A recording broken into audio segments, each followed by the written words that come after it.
Welcome to Talking Heads on USA Global TV, starring the one and only wonderful Dr. Jacqueline. It's a prestigious place where world-class influencers and experts meet, and where you'll find the most trusted advisors and coaches for all things in life and business. Visit usaglobaltv.com to sign up for our newsletter, get the value you need, and be first in line to learn about events and giveaways and other valuable content. Connect with us. Email Dr. Jacqueline at usaglobaltv.com to talk about how you can become part of USA Global TV. That's USA Global TV, where the doctor is always in. Hello and welcome to the Wild at Heart show, Real Authentic Uncut, a show for man by man about man at USA Global TV and Radio. My name is Roland FRIEDL. I'm the founder and host of the show, the creator of the show, Wild at Heart, as I'm working with men since a few years.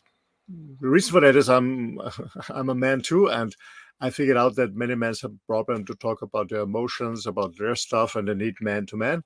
So I founded men's groups in English and German, and we also do this weekly show every Wednesday here on USA Global TV and Radio. So if you missed months of the shows, please go to our website, bonfiredocs.com. There will you find the recordings. We have very, very interesting topics every week. And this week we talk about a topic that maybe is not very common to discuss or being in a conversation. We're talking about how we as a man to prepare for our death, or as I say, prepared or scared. So I'm not alone. I have some panelists with me like every week. This week I welcome two of my friends. Let's start first with my dear friend from the UK, Big Scott. Welcome on the Men Show again. Good evening, Roland. How's things? Hey, all good. How are you, man? Yeah. Good. It's coming to the quiet time now, so the winter nights are coming in over here. So you're like that. Ooh, can I afford to put the heating on? But yeah, more blankets in our day. More blankets. More blankets and more time to relax and to reflect. Maybe the last year and also plan for the next year. That's what I'm doing. Cool. But exactly. Good. Thanks for having the time and joining us tonight. No worries. And the next one who's also the panelist today. So we are quite a small group today, it looks like. Let's welcome my dear friend from Germany, Christian. Hi, guys. Hi, Christian. Great to see you again. How are you doing? I'm doing great, and I'm really looking forward for this topic. And I'm really curious. Okay, good. Guys, I don't know if maybe we stay the three of us. Maybe the other guys are joining us too. Let's see if they're coming backstage up, and then we bring him up to the show. So, gentlemen, actually, this is a topic. I don't know what your experience is, but this is a topic that we normally don't have in a conversation when we're on a party or on an event. But nevertheless, it's a fact. Actually, from the beginning, when our beloved mom gave birth to us, it was clear that one day we're gonna, as I always say, we check out. Yeah, with no chance to prolong another night. Doesn't matter how much money we have. So one day it's over. Meaning over this present, what I say, reincarnation from my belief system. But anyway, it's a topic that I think it's really interesting to talk about it. And Christian, you said you're quite curious about it. What are your thoughts about? Are you prepared? What's your thought about death in general? How will you be prepared for something you don't see coming? This is like a little difficult, I think. Well, it's coming. We don't know when, but it's coming.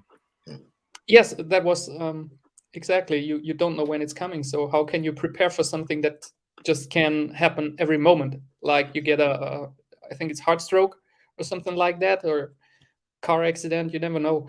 But my approach to this death topic was quite early in my life, because there's I think a music genre you call Gothic, and people there are really common to talk about death and death topics and death related things. And when I was 15, I think I joined this group of music fans, and so I had a lot of conversation about this topic. And I came to the point that first, I don't have too much money on my bank account. So a lot of money I earn, I spend because it's my money. I earned it, so I use it for my fun or stuff like that. And the second is I try to. I'm not always able to, but I try to always speak out what's inside my heart and what is my truth. So for me, it's I don't want it to happen, but in my opinion, it's a good way to see it if it's okay for you to pass every moment. So if I look back tonight when I go to bed and I recall my day, okay, this is a life I'm proud of. I liked it. I took the chances I had. Maybe I made some mistakes, of course, but it will be okay if I won't wake up tomorrow. So that's the way it works out for me. Thank you. So when you said you had a very early, very early contact about talking about death with this goofy music, are you scared in general, or did you say no? When it comes, it comes, as long as it's not painful. This is a good point. I don't know if I should be scared. I just decided not to, because I see death as something. Well, that's just a natural part of our lives. And I choose rather not to be scared of it and see it as something that maybe takes me to a higher level or something like that. So I included this in my belief system. Okay, that's very good, because yeah. When you say you're not scared,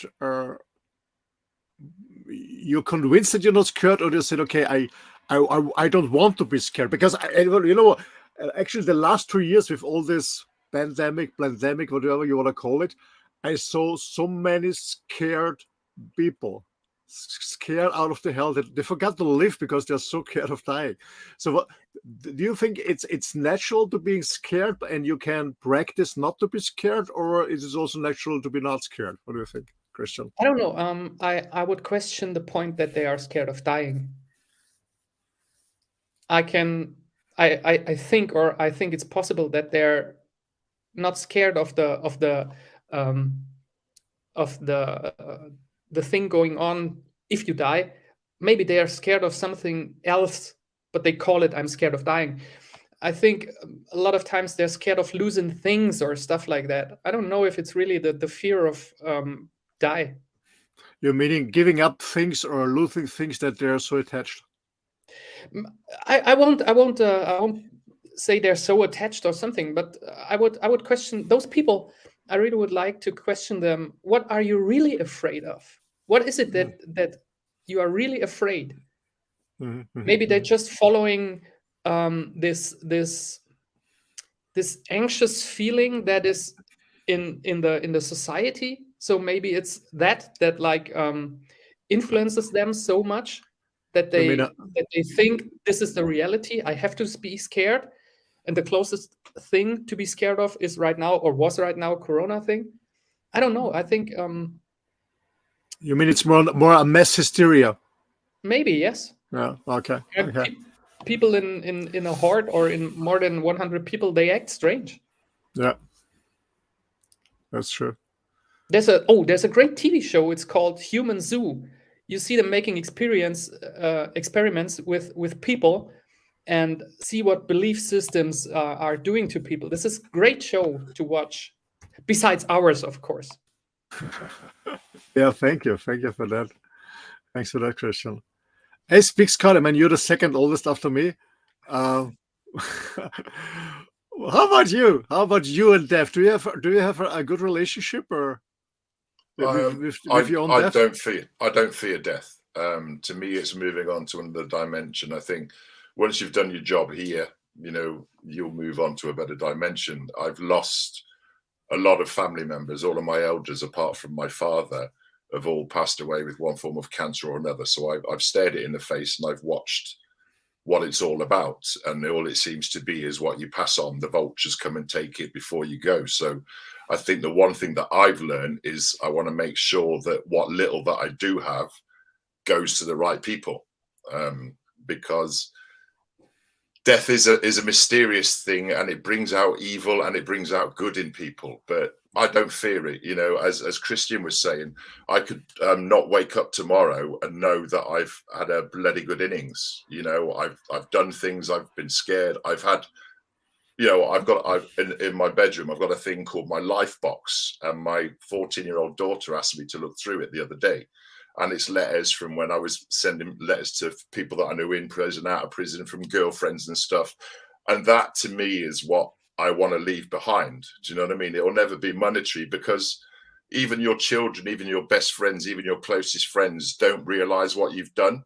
I forget what I've done in my lifetime. And if it wasn't for those boxes, I'd forget half of it. So those things are tangible. So when I've passed, I'd like my kids to sit around that box and go, oh, what's this? What's this? What's this? You know, it gives them a reflection into who I was, the sides that they didn't see, you know. So I've been on a brilliant journey. I've had, like everybody, I've had ups and downs, but it's not curtains when we move from this dimension. I firmly believe that. And once you've worked on yourself and you know who your true self is, then you're ready to take on any dimension. So just be prepared. Death-wise, do what you can to leave behind what you want, whatever little it is. A bit to charity, a bit to the children, but yeah, plan it. I'm looking into it now, but you know, you see so many things with insurance companies and stuff like that, and it's like, pay all this money, but then when it comes to payout time, it's like they'll find the littlest clause to not pay. So I'm just like, right, well, what's the ethical way that I can make sure that my children get what is right? Do you know what I mean? Not through some clause. You do a medical, and if you've got one thing, then they'll try and stop it. So you've just got to be prepared as best as you can. You know, I might just bury it in a chest and just hide it somewhere and just give them some coordinates. They can go on a treasure, you know. So yeah, make it exciting, you know. Very cool, very cool. What about you, Roland? What's your opinion? Well, first of all, I'm not scared at all. For many reasons. Of course, I don't want to suffer. You know, I don't want to get sick and suffer, of course. But for the death itself, no. There are many reasons for that. First of all, when I was a kid, I spent a lot of my vacations and weekends with my grandmom in a small village. And I was used to see a lot of deaf old people passing away. I mean, we always visit them when they're deaf and they're lying there in the living room or wherever. So the whole village was coming to say goodbye. So it was quite normal for me from an early age to see deaf people that don't live anymore. This was really part of my life, I would say. Really, very, very often. I remember this very, very often. I saw this. And I also remember when I found somebody who died, actually my neighbor, and as a kid, and this scared me too, because I was used to it. That's one point. Secondly, I had years later, I had a very how to say, I was very close to death 2 times by the accident and by a heart stroke. So some people say, see the end of the light. I was seeing myself lying on the ground. So I had a very deep experience 2 times with my own almost passing away. And I did, I don't know if you know about ayahuasca. I did some ayahuasca journeys and had a very, very deep conversation with my own death. And I don't fear it at all, because I know that it's just my body that will sometimes give up because of age or will be killed by accident or whatever. But myself is immortal, and your soul, your spirit, my is immortal, and I will come back. The only thing I was a little bit worrying about, to be honest, because I studied the Bhagavad Gita, and I was a little bit thinking about, we are 8 billion people, so I know that most of the spirits here, human beings, or the immortal, supreme here on Earth, just reincarnated only twice or 3 times, so they have to come much more often. Hope it's not one of them, but I think not, because my teacher always tells me, Roland, we met 2,000 years ago on the Silk Road, and I have a lot of remembrance from ancient times. So I think it's slowly coming to an end, my reincarnation, and I don't have to come back to this planet. But let's see. No, but No, I'm absolutely not scared. Of course, I prepare a little bit. I have in this reincarnation, I have 3 kids, 3 boys. So of course, I'm a little bit prepared if something happened to me, because I'm living on the road more or less as I'm driving my motorhome for a year. So there can always happen something. So of course, I prepare something who gets what, and who where do they find where the leftover is, something like that. But I'm absolutely not scared, because it's part of our life, and I see myself as a visitor on this planet, and I know that everything I am enjoying here is just borrowed. It's not mine. So I don't believe in it's mine, because I'm going. So I don't believe in all this stuff. Doesn't matter that I enjoy material things, but I'm not absolutely not attached to it. So that's why what Christian said in his beginning statement. I think that a lot of people are really scared of giving up what they have. And actually today I was interesting. I was reading a lovely story about an older couple married 40 years. And she passed away, and yeah, of course, the man was very sad, and they had a meeting with the kids and so on. And they said that at the night he wants to go to the cemetery, and they had a discussion on that. And they said, you know what, I loved your mom 40 years, and I'm so happy that she passed away before me, because if I would pass away before her, then she would have all the suffering and being very sad that I'm gone. So I'm happy that she passed away, and I can bear the sadness and this pain. And this was quite an interesting approach. It was quite an interesting approach of a lovely story. No, but to make a long story short, no, I'm absolutely not scared.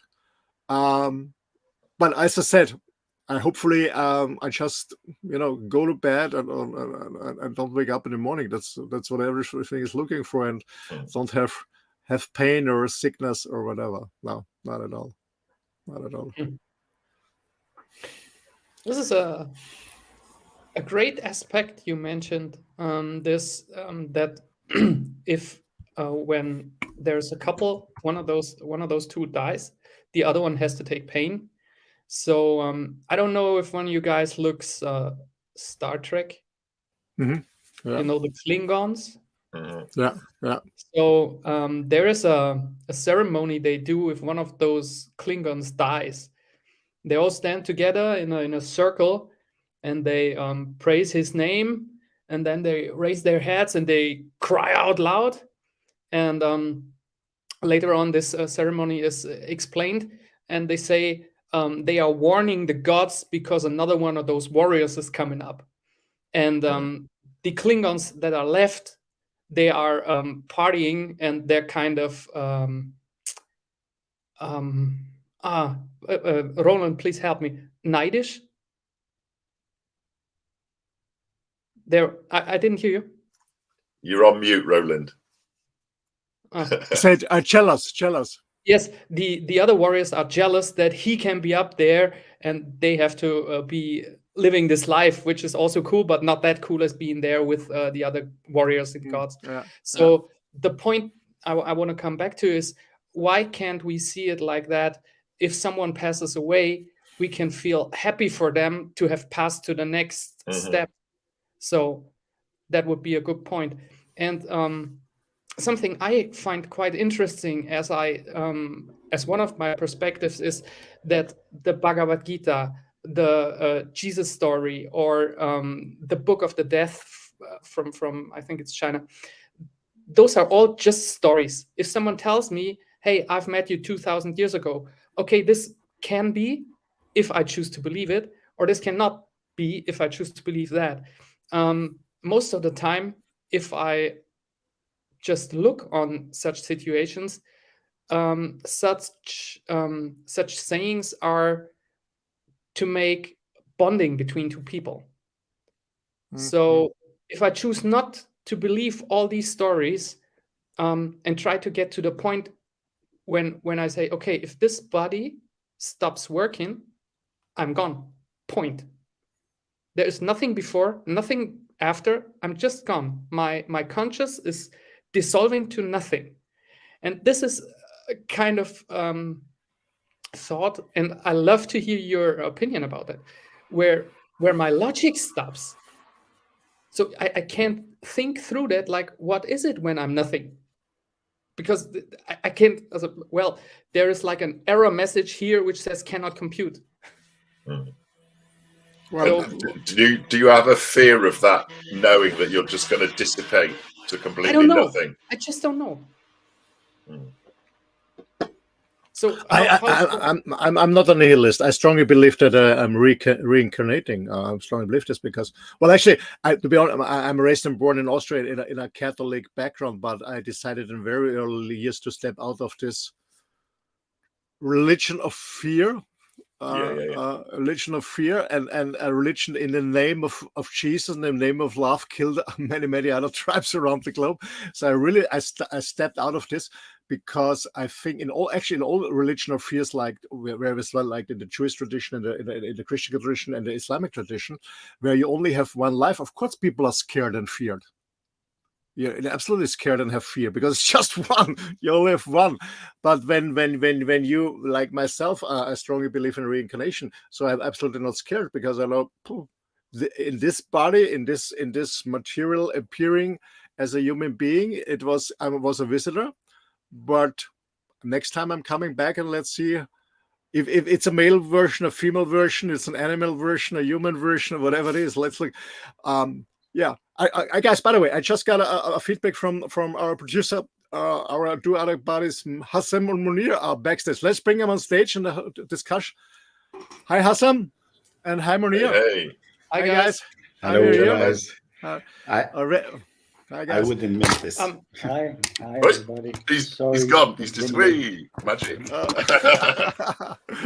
Okay, guys, we just are deep in the discussion about dying, if it come back or not, if it just disappear.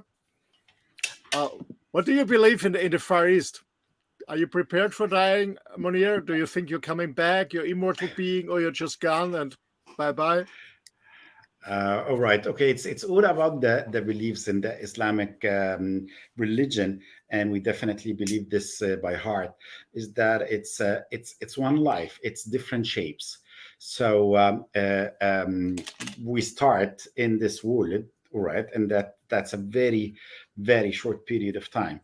And we will, when we die, we will go into a different, like a transformation shape, which is in the graveyard, and that would be again for a little bit longer period of time, but we will be able to see our destiny and how it's going to be going.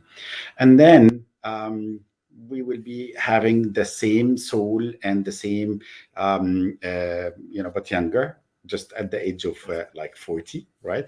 And that's what's going to be an eternal life, whether it is in heaven or hell. That's our choices. So yes, we believe, but we fear as well. That's I mean, we human being fear the unknown, and unknown destination is absolutely fearful. So yes. That's is it true in the Islamic world when you go to heaven or whatever you want to call it, that 40 virgins are waiting for there? No. Okay. It's no. Okay. It's not true. I wish, but it's not true. No. I mean, I think that would increase the suicide rate. And by the way, Big Scott, this is one of the things that for those kind of people that think like the terrorists and so on, and they call themselves Islamists or radicals and so on. They have nothing to do with Islam, and one of the main things that they tell them is that when they do a suicide bombing or something, that they will go and be in heaven, and then it's they would be with the 40 girls and life would be very nice. This is how they wash their brain with them. So no, but in fact, no, there is nothing in our religion says that you're going to be having this kind of. Yeah. Okay, so it doesn't make any sense for me to convert. I'm just kidding. Yes. but you personally, Mounir, do you fear? Are you scared about that? Okay. Yes, of course. I mean, imagine that it's you know, whether you are it's like a test result, and it's going to be much more longer. I mean, we have a verse in Quran that says that when we go up and we receive our deeds, what we have done in life and so on, we will argue with God, if I can say so, and we will say, but we did not live enough to make good deeds and pay for the poor, and that we would think that our life was a day or less than a day. So imagine that all this agony, all these struggles in life and so on, it's only a day or less, and the rest of our life would gonna be for infinity. And this is definitely is a little bit scary to be able to understand that. However, what makes us go and feel that it's worth it and so on is that we know that God is merciful, and He understands. I mean, He created us with all the sins, with all the good deeds, and so on. And we will be always, trying our best. If we are going with a clean heart, then it's going to be a wonderful life afterwards. So it's this is I mean, this kind of strong belief, this is what keeps us have faith that inshallah it will pass. We've done wrong things, but we will definitely pass. And the idea is that it's our soul that will be continuing with us. It's my body, that this is the shape, this is the container that I have inside this kind of life. And then after that, I'm going to be feeling, having the soul and everything, but in a different shape. But it's going to be the same. So this I don't know how to describe it, especially in English, but I mean, it's one soul, one continuous life. Very short period of time of it is on this earth, but the infinity of it is going to be in a different place, much more better, inshallah. Mm-hmm. I understand that. Okay, interesting. I was just thinking about, before I continue with Hassan, is talking about not being scared. When I remember when my brother passed away 29 years ago, when my dad passed away, my best friends passed away. Of course, it was sad, but for me, to be honest, it was not a trauma at all, because all of them didn't suffer. All of them didn't suffer. And I don't know. I'm even not crying. I don't know. I think it's a natural part, man. It's for me, it's not bad at all. But Hassan, how about you? Are you scared? Are you prepared? What do you think? Yes. Hi first. Heaven and hell. I think this concept, we see it in movies and in all our religions. Yes, of course, we all want to go to heaven. We don't want to go to hell if we have believe in this or belief in this. But actually, yeah, I'm trying to remind myself about being prepared, and maybe I'm not prepared, but I'm trying to be prepared in a time. Maybe I don't know if I'm gonna be late or not, but taking the right road, I think this will take you at the end to heaven. Being good to people, being good to your family, your friends, your colleagues, and being good to life as a fact. And I have a story, because also death, we cannot see how death is unless we see it in one of our relatives, or one of the family, or one of the friends. My ex husband of my sister, who was young, yeah, and he was a very good friend of me, and then he died in cancer, and he has two beautiful daughters. and I can remember this day how much the movie went through my mind and my eyes. Actually, I have been in a shock and in a trauma for a couple of months, and I took recipes and Bach flour and all these remedies to get over this trauma. Even though, because I have participated in I don't know if this is easy to do or not, in washing him and preparing him to go to the grave and so on and so forth. Yes, it hurts to see people dying, and you cannot imagine that this will happen to you, and you have to be prepared by doing good things. And I hope we remind ourselves and make a plan. Yes, we have to make a plan. Of course, you have to be prepared. This is a very, very tough subject. You chose. I don't know. For me, I just was thinking about when you said Hassan, it's got a tough subject. I remember when one of my dogs passed away in February. I had it 12 years, and I really loved this dog, of course. And when he passed away, of course, it was a sad moment. But I remember when my other dog was just lying outside my motorhome right now. Afterwards, then I said goodbye, and my girlfriend said goodbye to my dog. She went, so we gone away because he was lying at home. We went away. We went to the sofa, and then the other dog came to him, sit on the side, laid down by the side for 7 minutes. Then she stood up, had one look at him, turned around, and went away, and just saying goodbye. And I see myself the same. It's sad for me, but then for me the life goes on, because life is beautiful. And to be honest, I absolutely don't believe in this concept of heaven or hell. I don't believe this. I don't believe this. Because I don't believe in a religion of fear that when you do this and this and this, you go to hell, and when this and that, you go to heaven.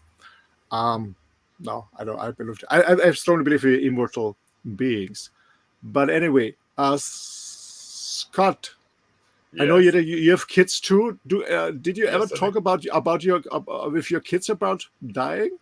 Yes, my 14-year-old daughter's often asked me. She's at that inquisitive stage. How do I think about life? And she's asked me, "Am I scared of dying?" And I've told her honestly, no, I'm not.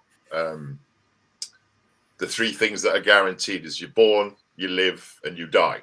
And whether you believe we go on to another dimension or not. I like you, Roland. I was brought up a Catholic till I was 16, and then my mother said to me it was entirely up to me whether I wanted to follow religion or not. And all religions and faiths have to have that fear factor in order for you to think that you're doing good. But who's got a book of all the good things and bad things that everybody's done?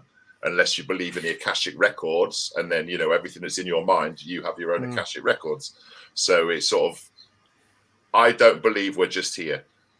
We cannot be the only thing in existence in everything that's wonderful and amazing around us. We've got this new deep Webb telescope that's taken us back to 18 million years before the Big Bang. So we're not the only ones here. And I'm happy. I could go tomorrow, and I'd look forward to the next journey, whether there's not a journey, nobody knows, but I'm a firm believer that on this plane that we're on, we're a human and a being, and the human is the body that rots away, but the being is immortal, and not just with you moving on, but also with the people that you've affected, the children you've had, the grandchildren you've had, you've left your mark in history. So yes, I'm excited. Bring it on. What's the next level? It's like Donkey Kong. I've done that level now, but you've got to go back to the beginning, because have you missed something along the way? But I'm not scared. Okay. And I think what Christian was saying earlier on, about the people live in fear, and you find a lot of people that are living in fear are following one form of religion or another, because it is that saying, we'll put the fear of God into you. Do you know what I mean? So. And it's getting out of those boundaries. And I don't disrespect anybody that follows a religion, but for me, I had it from a young child. My mother was sent to a convent, and it was just like, it's bullying. is tantamount to bullying, I think, in some respects. But that's a completely different topic. But yeah. Well, interesting. We should have this topic too one day. Christian, to you, thanks, Scott. Christian, to you. I know that you don't have any kids. Am I right? You don't have kids. Yeah, but did your parents talk with you about dying and death? Had you a conversation with your? No, never. Never. The first contact to death I had when I was 6 years old. On my way back from school, I found a dead old man lying just on the street. So that was my first contact to death. Do you remember what kind of emotion you had at this? Were you scared or nothing? Just neutral because you didn't know the person, or just in general? The first word that came to mind right now when you asked me that question was interested. I was interested because I'd never seen somebody dead. But you absolutely fearless. So, as well, you're asking me now more than 40 years later. I mean, another way around. If it would be a trauma, you would remember maybe, but you haven't been traumatized. Yeah. But actually, there's no aggression or any bad stuff coming from a deaf person. The person is just lying here. Yeah. Well, the one point to this drama thing, maybe it is exactly because of it is a drama. I don't remember the emotion. Because our brain tends to put those emotions away. So, but no, when I remember back that time and around that time, it wasn't a dramatic thing. He was lying there. He was no things coming out of his nose or something like fluids, body fluids or something. So he was just like sleeping, in fact, but he was dead. Yeah. And my parents never talked about that death to me. Yeah, I guess most people don't talk about it, or just when they don't get prepared, especially the kids. So I guess if we try it away, we push it away. But when we're getting older, I don't know, like myself, I mean, 2 years I'm 60, and most of my friends are already lost in their 50s because of heart attacks or whatever they had, or accidents. But most people start thinking about it slowly. Mounir, do you talk with your kids? I know you have two lovely boys, as far as I remember. Do you talk with your kids, with your boys, about that one day that you disappear or they? Okay, I think it was mandatory, because what happened is that they faced it when they were young. I mean, it was 2008 and 9. That was when, and it was very tough, like 60, 70 days. Because my mom died, so their grandmom, and then the second day her brother, so my uncle, died. So it was like just a couple of days, and they have suddenly lost both. They did not know my uncle a lot. He was in the UK most of his life and so on, but they knew their grandma. And it was sad, especially for Selim. He was older at that point of time. He was like 4 years, so he was a little bit understanding of that she's gone and so on. And we had to talk about it. They know she's her spirit is going to be always there, and she's in a better place and so on. And then after that, he understood, and the first thing that came to his mind, because she was old. But again, after those couple of days where my mom and my uncle passed away, it was around 30, 35 days where their niece, he was 18, he was turning 18, just finished high school, and he was going to the university, and then car accident in the North Coast, and then he passed away. And that was shocking, because Selim did not understand, why. I mean, elder people can die, but 18 years old is not really that. And I remember that he was a little bit shocked, and I talked to him a lot, and he was, holding his cries and does not understand that and why and so on. And in I think it was like 2 or 3 weeks after that, my best friend died with cancer. and he suddenly saw a father dying, and he left two kids, and a widow. And it was that point of time where they both came to me and they started saying, what is the rules? We don't understand the rules. So is it for elder people, for younger people, for people at your age? How can this be predicted, and so on?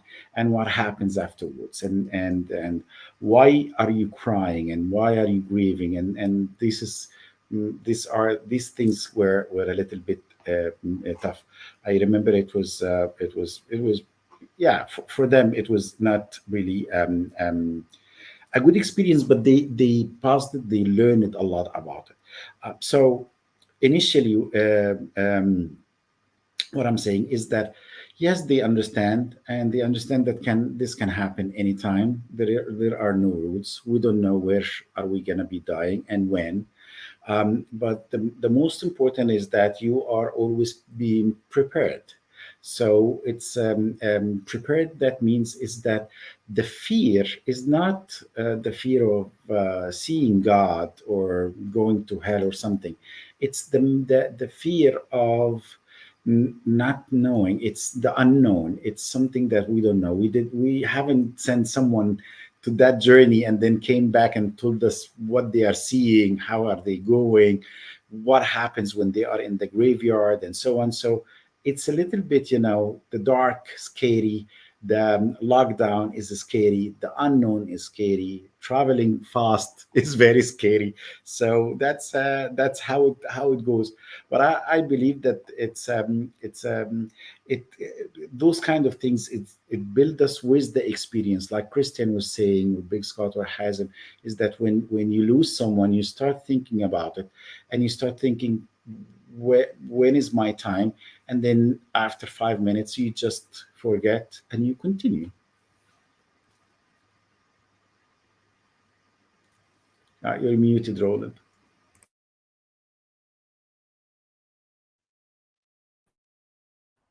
Yeah, it's an interesting thing what you said. We don't know, because most people are scared about what's going to happen, or generally are triggered by change, and then passing away is a change, of course. It's just a tremendous status quo change, and most people, and maybe that's why I'm not scared, because I'm also not triggered by change. I love change and challenges. Guys, we're coming closer to the end. I have a last question for all of you. There's when you're in a relationship, when you love somebody, you say, okay, when you really love somebody, when you're not desperate and you're not very attached, you love the person, you would, and if the person, and it's not working anymore, you would the other person let go out of the relationship if she's not happy. Okay? So my question is, when somebody passes away that we love, family, partner, whatever, are we so sad and so scared because we are attached to this person, like we're attached to the material things, we don't let it go? What do you think? Just a short comment. I start with you, Scott. No, I think as a man, we deal with it differently. I've encountered it a lot of times in my life, and when you see the body dying, you realize that the body's passing away, but the spirit is still there. Even on my mother's deathbed, she was still telling me off, so she still had the fighting spirit till the end. So there's nothing to be scared of. As far as I'm concerned, I can't speak for everybody on the panel, but once you've experienced it and encountered it, yes, I've grieved over I think the hardest grieving process was over my mother. Because when my mother passed, it wasn't just her passing. The whole family seemed to just disband. She was the matriarch. So you didn't just lose your mother. You lost a lot of family connections, and you find out who the true people are in the harder times in your life. But that's life. You move on. We learn our lessons. I've learned a hell of a lot of lessons. I've still got a shitload more to learn. Do you know what I mean? But bring it on, and I think whatever the next chapter is, I'm not fearful. I just want to make sure that the people that I love and care for have whatever is left of mine without any controversy. Do you know what I mean? And I think that's the thing with grieving. If you don't put those procedures in place, then the aftermath you never have any part of. Do you know what I mean? But I've seen it where if you haven't put things in place, then it's a free for all, and that causes a lot more drama than actually the person that's passing. You know, so they've passed, they've moved on, and sometimes I think they're in a better place than we are. Do you know what I mean? They've got one up on us. You know. Yeah. Thanks for that, Scott. Christian, a question to you: do you think that letting go somebody in a relationship is as easy or as difficult as letting go somebody who passed away, or is it, or what do you think? Is this, can we compare this relationship that ends up and the beloved one goes away, or can we compare this with somebody who dies? Well, it's a little bit of dying. There are two hearts beating in my chest. I think no, you can't compare, because if you break up, the other person is still alive. So there is a chance you can talk, you can have another kind of relationship to him, her. And if the person's dead, well, you have talked. So it's he or she is gone. So it's not the same. But you can still talk. No, not to this person. You can imagine. Like people are praying to God, you can still talk to this person. Yes, but not to the person in person. Okay, I mean, I got it. Okay. Well, okay. I know. No, I think it's not comparable. And I think, yes, it is easier to break up with someone than to have someone who's gone. Because it's so infinite, you know. When somebody dies, I remember when my brother passed away 29 years ago. It's actually now in October, end of October, 29 years ago, and I was really rushing from the town I live in to the town it happened. My brother had a suicide, and I went the next morning. I went to this company where he was lying, and they put him out, and he looked like always. And I remember that at him, his name was Robert. I said, Robert, I got it. Come, stand up, let's go home. I remember this. I saw it. I spoke loudly to him. Said, okay, I got it. It was a nice joke. Stand up and let's go home. At that time, I didn't realize that it is forever. When somebody, as you said, Christian, when somebody passes away, it's forever. When you break a relationship, you can still contact you. Guys, sorry, we really come to the end. It was rushing. Thanks for contributing. I guess on an interesting topic. Yeah, for those of you who listen to us, please, when you miss something about this show or the other shows, go to our website, bonfiredocs.com. You don't only find all episodes recorded, you will also find the announcement of the future shows. And, of course, you will also find the contact details of this amazing panelists of all these guys. So thank you, Big Scott from the UK. Thanks for your contribution. Thanks, Christian from Germany. Thanks, Hazem from Egypt. And thank you, Mounir from Egypt. And yeah, next week, same time, same procedure. We're coming up with the next show. The announcement is on the Bonfire Dogs website. Thank you so much and see you soon. Bye.